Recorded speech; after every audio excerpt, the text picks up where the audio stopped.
monitor cardíaco, vale lembrar que o monitor ele está ali porque o paciente precisa dele porque o monitor ele vai monitorar a frequência cardíaca, a pressão arterial, a frequência respiratória, a saturação arterial de oxigênio, a temperatura e várias outras medidas ainda são possíveis de serem checadas o tempo todo pelo monitor.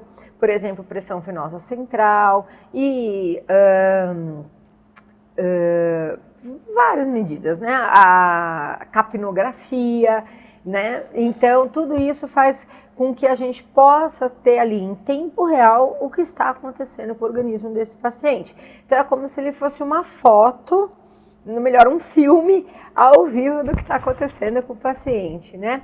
E ele é programado para alarmar. Então, por exemplo, a frequência cardíaca, se ela ficar muito alta ou muito baixa, o monitor vai alarmar. Se o paciente tiver alguma arritmia, esse monitor vai alarmar. Se o paciente tiver alguma queda da saturação do oxigênio ou aumento da frequência respiratória, esse monitor vai alarmar. Então, o monitor, ele é o nosso auxílio aí para a gente poder ficar de olho no que está acontecendo no paciente, ficar atento para qualquer alteração que possa acontecer.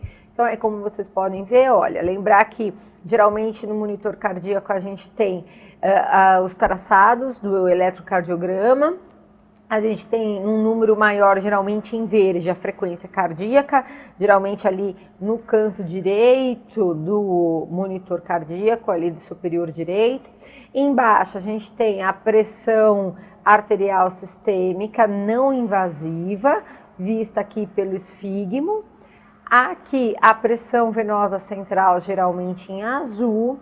Ao lado e abaixo da pressão não invasiva, a gente pode ter a medida em vermelho da pressão arterial invasiva, que é aquela pressão que é aferida por meio de um catéter, geralmente na artéria radial, né? E com isso a gente tem uma monitoração mais fidedigna das alterações hemodinâmicas que esse paciente pode vir a apresentar. Nem todo paciente de UTI, vale ressaltar mais uma vez, que está em uso dessa pressão arterial invasiva, dessa PAI, mas alguns pacientes que estão com a parte hemodinâmica não tão estável precisam dessa monitoração mais adequada. Aqui embaixo, então, ainda que no lado direito do monitor, a gente tem amarelo a saturação de oxigênio, aqui o traçado da saturação, e aqui, então, algumas coisas que a gente pode mudar. Geralmente, quem faz essa alteração é o médico, junto com a enfermeira, do que ele quer ver desses traçados, né? Quais traçados aqui ele quer ver do eletrocardiograma e tudo mais. Isso tudo vai depender também do que o paciente apresenta, do quadro clínico que a gente está ali de olho. E aí, então, esse monitor está conectado aos eletrodos, os eletrodos estão colocados no tórax do paciente. Vale lembrar, pessoal, que esses eletrodos, eles têm uma maneira correta para ficar posicionado no tórax do paciente e poder ler as ondas, ler o eletrocardiograma e gerar um traçado real e fidedigno com o que está acontecendo. Portanto, na hora que a gente manipula o doente, seja para fazer a mobilização precoce, ou seja para simplesmente mudar o decúbito no leito, às vezes até para fazer alguma manobra de higiene brônquica, enfim, a gente precisa se certificar que isso aqui está no lugar. Então a gente precisa decorar isso aqui? Não, mas com os anos vão passando, de tanto a gente fazer na prática, a gente acaba conhecendo bem o posicionamento desses eletrodos. Na dúvida, é só checar aqui no desenhinho, que tem aqui nesse aparelho aqui, da onde vão sair os fios dos eletrodos.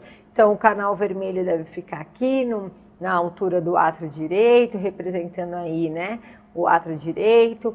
Aqui, então, no lado esquerdo, aqui, ou melhor, desculpa, aqui o preto no lado direito também, e assim por diante, tá? Só que a gente deve sempre checar que está no lugar, porque isso aqui é fundamental para que a monitoração seja adequada.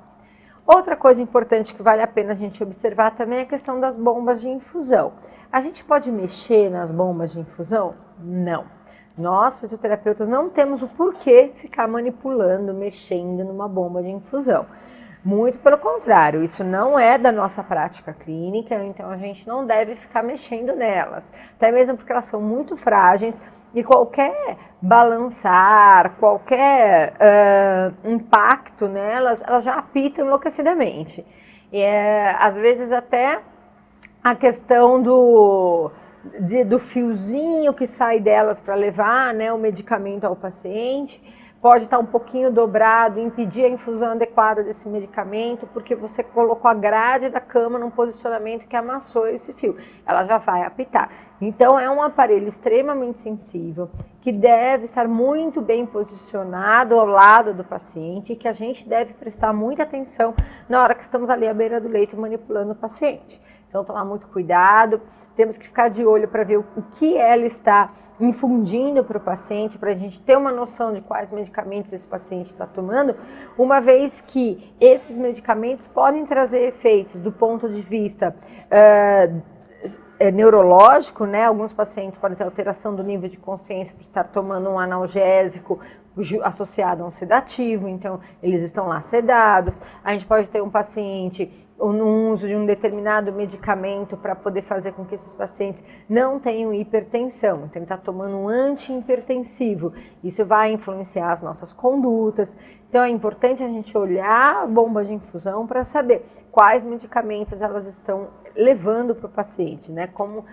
O que ele está recebendo.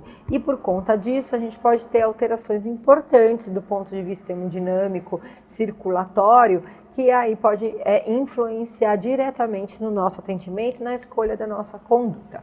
Por exemplo, alguns pacientes a gente encontra em estados mais graves que tem várias bombas de infusão ao seu redor. Quem é da área até brinca, né? Fala, nosso paciente parece uma árvore de Natal, de tanta coisa que tem em volta dele. Infelizmente, tem esses casos mais graves de pacientes que precisam de várias drogas vasoativas, que são aqueles medicamentos utilizados para manter a frequência cardíaca adequada, que eu vou falar mais adiante, medicamentos utilizados para manter a pressão arterial adequada e com isso garantir o débito cardíaco e, portanto, a entrega ideal de fluxo sanguíneo para os tecidos. Tem também aqueles pacientes que a sedação mais simples não é o suficiente para mantê-lo sedado e sincrônico com o ventilador mecânico. Há alguns casos que é necessária uma sedação mais forte. Então, por conta disso, o paciente vai apresentar uma dose de um sedativo, uma dose de analgésico, associado mais uma dose de um neurobloqueador muscular. Então, mais bombas ao redor dele. Além disso, tem a possibilidade dele receber ainda insulina, receber soro, receber antibiótico terapia, receber furosemida, que são os diuréticos. Então, o paciente pode ter muitas bombas de infusão ao seu redor. Isso atrapalha um pouco o manejo do paciente a depender do que a gente pretende fazer com ele. Então, por isso que é tão importante a gente prestar atenção no como elas estão posicionadas e sempre solicitar o técnico de enfermagem que está junto desse paciente para ajudar a gente ali no manuseio disso tudo. Porque se a gente mexer, a gente pode fazer coisa errada e numa dessa colocar o paciente em risco. E a gente não pode jamais deixar o paciente com a sua segurança comprometida.